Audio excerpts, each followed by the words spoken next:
In the 1960s, people's movements were coming together.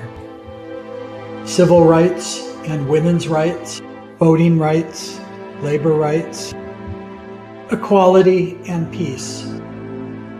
The wealthy and their political allies became deeply concerned about people uniting. Enter Lewis Powell. In 1971, Powell wrote a memo to the U.S. Chamber of Commerce outlining how the wealthy could unite and stop people from political gain.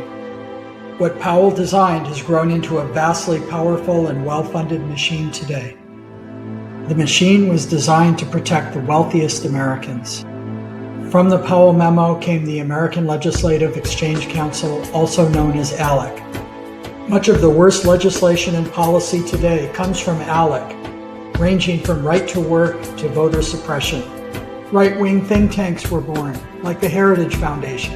Control of information and media consolidation were the results of the Powell memo.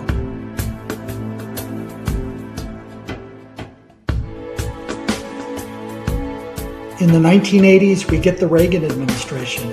Reagan economic policies began significant income inequality and wealth concentration in America. While worker productivity consistently climbed, worker wages flattened under Reagan's trickle-down economic fraud, leading to massive wealth inequality and concentration. And not only tax policies, Reagan's anti-union attacks began to weaken labor unions in America. And Reagan opposed civil and voter rights advances and used the term Cadillac driving welfare queen to objectify and create hatred for the impoverished. When you couple wealth concentration with the impact of Citizens United, you get insight into the full scope of the Powell machine, concentrating wealth, controlling information, and then controlling Congress and state legislatures and appointing judges. The very wealthy Mercer family supported this wealth concentration doctrine. They did not want policies that could lead to fairness, justice, and democracy in America. Hedge fund manager Robert Mercer and his sister Rebecca poured money into GOP campaigns seeking to weaken government for their benefit. Mercer and Cambridge Analytica bought data from Facebook and other social media to analyze social behavior.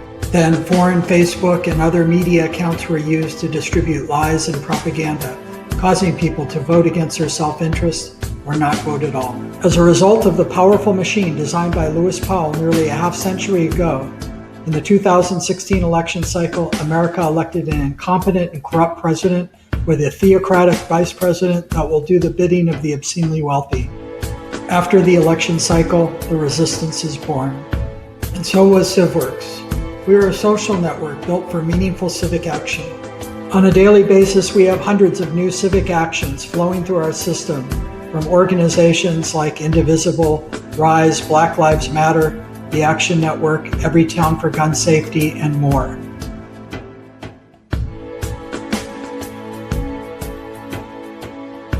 We support private group pages to represent different chapters, affiliates, and interest groups.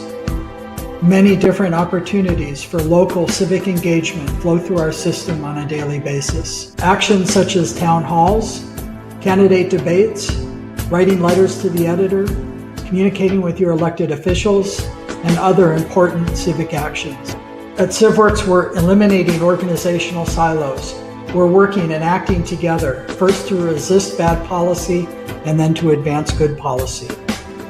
At civ.works, we're ad-free and we don't sell your data to anyone. We're supported through your subscriptions.